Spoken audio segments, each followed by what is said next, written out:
At the end of the day, when you're only a $100,000 company, you're looking at $10,000. I took money from friends, family, my partner had money. We put it all together, and at the end of the day, we didn't try to grow quick. That's the other thing. We did $100,000 the first year. Second year, we did $500,000 at Vitamoda. Then we did $1 million. Then we did $3 million. Then we did $9 million. Then $32 million. Then $50 million, all the way to $750 million. Body Armor was the same thing. It went from $1 million to $1 billion and sold for $8 billion. So it's starting slow. If you want to build $1 billion company, you have to build a $100 company first, then a $1,000 company, then a $100,000 company, then $1 million company, then a $10 million company. So it's not going to happen overnight. And that's the biggest thing. Everybody says, oh, I want to be an entrepreneur. I want to be successful. I want to be rich. But I spend more time talking people out of being an entrepreneur. Because this is what I say. First 5 years for an entrepreneur, I call the survival years. Every single day, you could go bankrupt. There were days that I didn't think we could make payroll. Did you almost fail? No, I failed. I failed every time. But what is the definition of failure? Going bankrupt? No, we didn't do that. But having a bad sales month or a bad day or lose $2 million and have to find a way to survive, yeah. And I actually own a home, and I can tell you it's the stupidest investment you could make. It is not an investment. Neither is this car. It's not an investment. It's a luxury item you want to have. And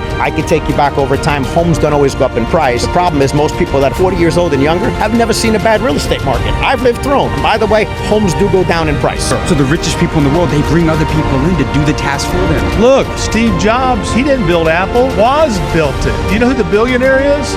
Jobs. You know who the billionaire's not? Woz. Woz was the genius of Apple, not Steve Jobs. How many people watching this even know who I'm talking about when I say Woz? Nobody. But everybody knows who Jobs is. How important is it to surround yourself with the right people? Look, one time a guy named Bill McBride was running for governor. He was head of Holland & Knight, big law firm, and he told me this: your children are one friend away from total disaster. And if you don't separate it when you see it, you can lose your kid. And twice during my children's lives, I cut off two different children from coming to our house or going to their house. It's hard to do because your kids are like, what are you talking about? That's my friend. But we know better than our kids at that age. And it's hard to do. But what's harder to do is to let your kid go down that road and end up like that kid. And they completely fuck up their lives. Listen, when you lay and sleep with pigs, you get pig shit on you. You cannot sleep with pigs and get up without pig shit. That's from my brother Tim. How can somebody connect with a billionaire? Read a book called Never Eat Alone. If you're just going to sit at your desk and not get out your comfort zone, if you're not going to have lunch, if you're not going to go to a convention, if you're not going to network, you're not going to do shit. Luck doesn't just come. Luck comes when you're looking for opportunity. If you're not looking for opportunity, you're going nowhere fast. There's a lot of people like a gerbil on a spin wheel. They're running the fuck all day long.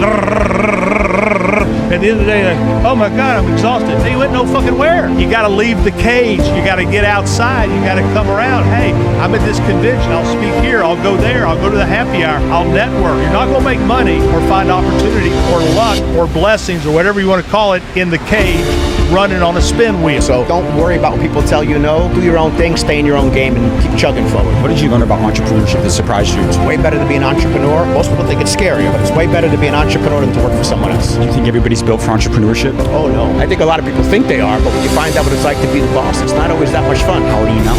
52. If me and you died tomorrow and you could leave one more guiding principle to the younger generation, what would that be? What worries me for your generation, specifically, I have two daughters your age, is this image that's out there, and everybody's competing against a non-existent thing. What I mean by that is you guys are seeing guys, especially in Miami, in Lamborghinis at 20 years old and living in penthouses. Everybody has a penthouse in Miami. There's not that many, but everybody seems to live in one. And there's an illusion that it's so easy and everybody has it and they give themselves stress. And you know, I'm going to tell you, I have a guy in my office who I let borrow one of my cars because he won a bet with me as a joke. And he literally took pictures of the car and he posted a picture of himself on Instagram. And the other day he was down and I'm like, what's wrong? It's like, everybody's doing better than me. I see it all over Instagram and I said, you're that guy. You didn't put in your post, that's my car. You're doing the same thing. It's just an illusion. Nobody gets there quick. Yes, there's going to be some rich kids, but whether you're going to be the best lawyer, the best architect, the best real estate guy, whatever it is, it's going to take a lot of time. So don't count other people's money. Don't compare against them because remember, comparison is the thief of joy. As long as you're making forward progress and having fun, it's going to be great. You know, I always said think big, dream bigger. If you're hitting your dreams, you're not dreaming big enough. My dreams are bigger now than they were when I was 15. Now there's over 8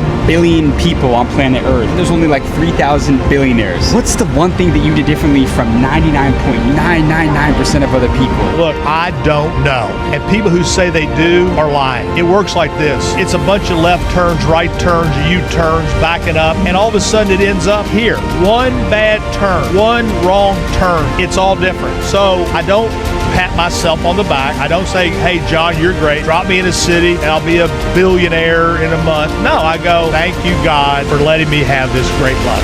My parents were worth about $5,000. I lived in a 2-bedroom apartment with 6 people in the same room with my brother for 28 years. We became a New York City cop, which you couldn't pay me $20 million a year to do that. My mom and dad were in the next room, and my grandmother and my aunt slept on a pull-out couch, and we had 1 bathroom and a beautiful shower curtain, and that was it. Keep your word and hire great people and share. Listen, the great circuses are built. The Ringling Brothers, Barnum and Bailey. You see these little bullshit circuses around with a seal limping around. The reason that Ringling Brothers, the greatest circus ever, was this. The people came to see the lion and the tiger eat the man in the middle. You know why they don't eat the man in the middle? Because he loves them and feeds them. If you're building a business, think about the guy in the ring and why the lions don't eat him. Because he loves them and feeds them. And when you see the great Walinda up on the wire, walking without a net, you know why he didn't fall? Focus. Focus, love them, and feed them. Being an investor, you don't control anything. You control that guy's decisions. I want to bet on myself. If you're a real entrepreneur, you don't bet on other people. You bet on yourself. Did you ever doubt yourself? I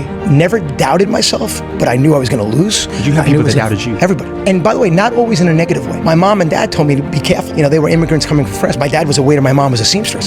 So when I was making big money just having a job, you know, at a water company, and I said at 28 years old, I want to go partners with this guy, Darius Bykoff, and I want to do this. They said, oh my God, be careful. I took a pay cut to start my own company. I took a pay cut to be president. And I was president of a $100,000 company. But it grew to $750 million, and we sold Coke for $4.1 billion. Let's go back to distribution one. At the end of the day, distribution is just a delivery agent or a way to get product out there. If you build a product that consumers demand, you don't have to worry about distribution. Those accounts are going to call you for your products. My customers are asking you for your body armor sport trick. Then you know you created the demand and they come to you. So what failing is good. If you don't fail in life, you're not trying hard enough. I fail more than anybody that's ever failed in the world. I love failing. Failing means I've taken to as far as I can, and now I got to figure out another fucking way to get to the next level. If you're not failing, that means you got a lot more in the tank. I'm finding out at 55 years old, I still have a lot more in the tank. I'm happy. I'm not content. Once you get content, you might as well just give it up. Are you a millionaire? I'm not a millionaire, but according to Forbes, I'm a billionaire. Does Forbes lie? I don't know. They don't lie. I don't know. How did you make your billions? I built the largest personal injury firm in North America. So was the sacrifice worth it to become a billionaire? It wasn't a sacrifice. Why not? The journey is the reward. It was all fun. I wasn't looking to get rich. I was just looking to build a business. And then you wake up one day and you're an old man and here you are. I asked you in our last interview, have you ever been fucked over before? And I told you, yes, I have, but I fucked back. I know you like that. There's things to do with your family, there's things to do with your friends, there's things with businesses. At the end of the day, what you find out is that whether you're a great basketball player or a great coach or a great musician or a great athlete or a great entrepreneur, at the end of the day, you think you're competing against the outside or you're competing against people. That's really just noise in your head. You're just competing with yourself. There's a great poem out there, everybody should read this, called Man in the Glass. At the end of the day, if you're happy with yourself, you're gonna have a great life. If you're miserable with yourself and everybody loves you, you're gonna have a miserable life. So to me, it's me versus me. I'm competing against myself. So Mike Repole at 55 is competing with Mike Repole at 45 and 35. My goal is to be better every day, or even worse sometimes, suck less every day and push myself. The guy that pushes me the most is Mike Repole. The guy who pushes Tom Brady the most is Tom Brady. The guy who pushes Kobe Bryant the most is Kobe Bryant. Not his teammates, not his coaches. People who are great have to live up to their expectations. They're tougher on themselves than they are their teammates. So at the end of the day, it's your level. As long as you know that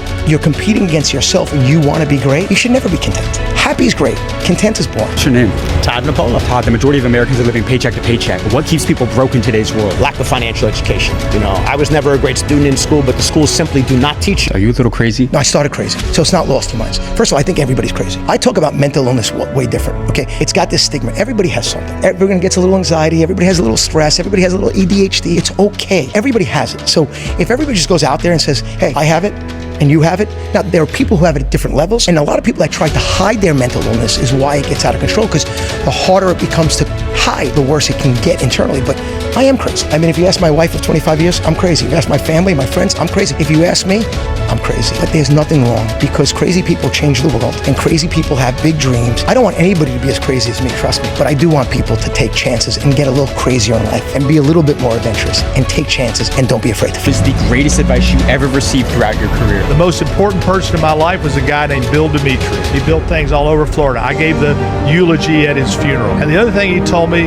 that I never forgot was this: John, the money does not belong to you. The money belongs to God. And if you remember this world's going to end like this. And on our last day, we're not going to be talking about money or what deal we didn't do. We're going to be talking about and thinking about the time we didn't spend with the people we love. Money's important, but at a certain point, it's not that important. As a billionaire, would you consider yourself to be smart? I am not smart, and I know I'm not smart, which is very good. But I'm smart enough to know I'm not smart, and I'm smart enough to hire people who are smart. I read a book once called Type about Rockefeller, and in that book they said he built Standard Oil. And when somebody asked me, how can you build this oil company? You're not a scientist, you're not a geologist, you're a bookkeeper. And here's the line I underline: I hire scientists. I'm not a smart guy, but I'm smart enough to go find smart guys.